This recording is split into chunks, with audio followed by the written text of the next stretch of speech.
Have you ever heard of the saying, "A picture is worth 1,000 words"? Where did that come from, and why do we put so much emphasis on a photograph to capture a moment? Can we really imagine a society without cameras available to capture each moment of our lives? The term photography is defined as the art or process of producing images by the action of radiant energy and especially light on a sensitive surface. The development of photography is seen as the integration of two disciplines, art and science, into what we now consider a daily luxury to document and capture moments. It is a process of trial and error, manipulations, and corrections that developed with the introduction of new techniques and technologies.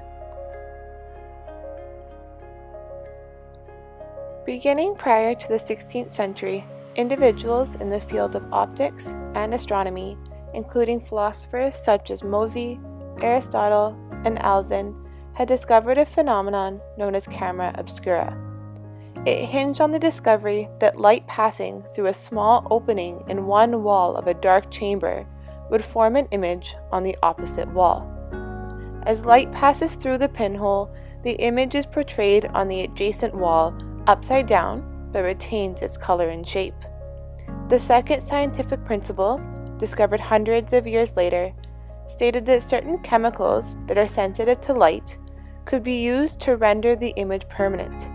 This would be the starting point for many inventors to come. Beginning in 1724, Johann Heinrich Schultz discovered that substances mixed with silver nitrate reacted to light. However, they faded soon after. Following nearly 100 years later, Joseph Nifor Niepce, seen as one of the major players in the development of photography, created one of the oldest images using a procedure later known as halography. In this process, a pewter plate is coated and placed into a camera.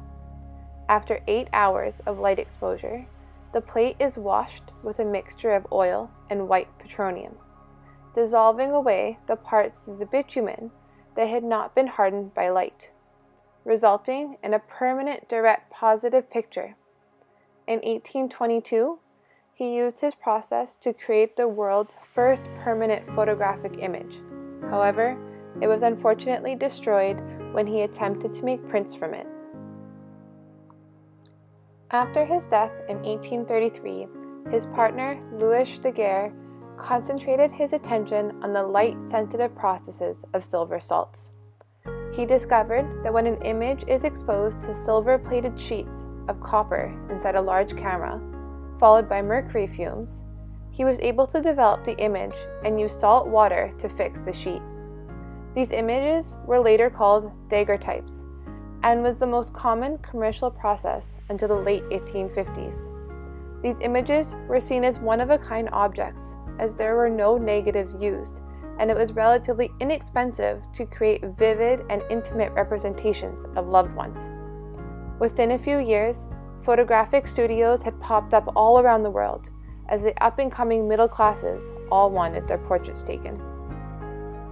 After reading early reports of Daguerre's invention, Henry Fox Talbot worked on perfecting his own process of stabilizing photographic negatives. In 1841, he invented the calotype process, which, similar to Daguerre's process, used the principle of chemical development of an image to reduce the exposure time to a few minutes. The distinctive difference was that the calotype negative could be used to make a large number of positive prints by simple contact paper. As well, the finished portraits lacked fine clarity due to the translucent paper negatives. However, this was seen as a positive attribute as it softened the appearance of the human face. Talbot's patented this process, which resulted in mass lawsuits and the ill will of photographers to adopt his process.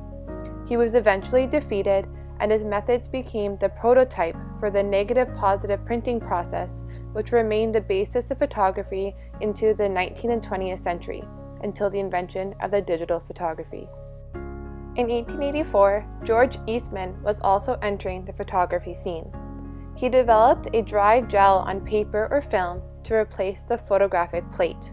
This meant that carry boxes, plates, and toxic chemicals were no longer needed. In July 1888, Eastman's Kodak camera went on the market and shifted the world of photography from a time of apparatuses and burdensome processes to a recreational and amateur photography. As inventors became more accustomed to the creation of photograph and exposure time moved from hours to minutes, the world began to see a boom in photography. Beginning in 1839, Robert Cornelius would take the world's first selfie standing in the yard behind his family's lamp store in Philadelphia. In 1861, Scottish physicist James Clerk Maxwell produced the first colored photograph of 3 colored ribbons.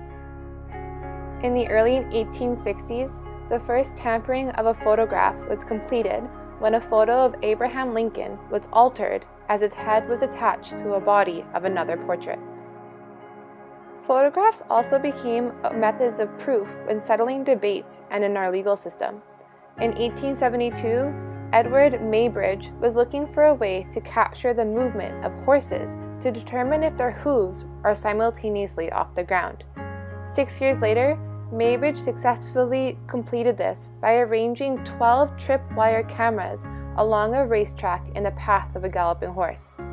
The resulting images indicated that there is a point when no hooves are on the ground.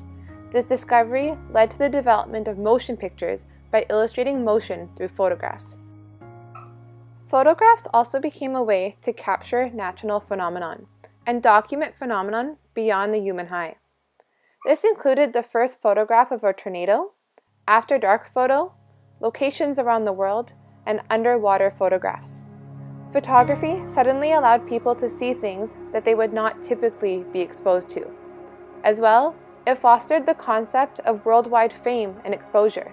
For instance, in 1909, Admiral Robert Peary and his team were the first explorers to reach what they believed to be the North Pole, which was captured through a photograph and distributed worldwide. Additionally, photography changed the perception of current events.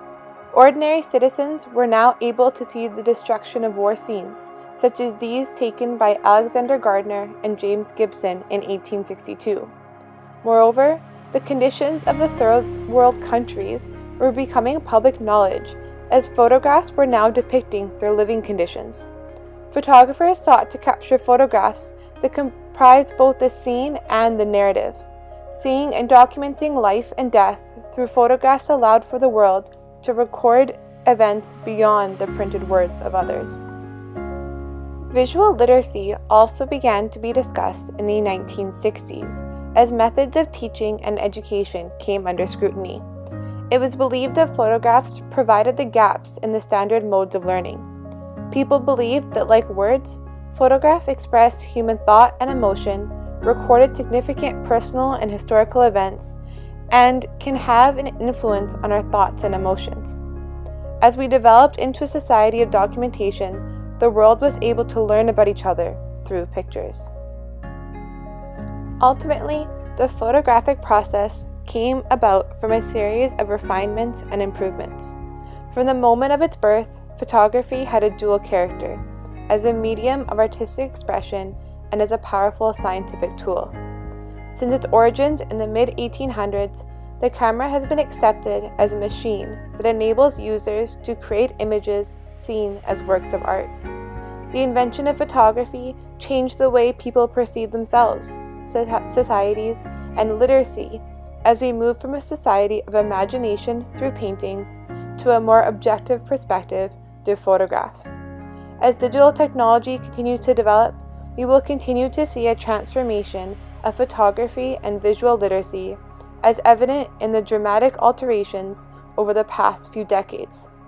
Photographers continue to search for images to capture moments that communicate thoughts of the past, present, and future.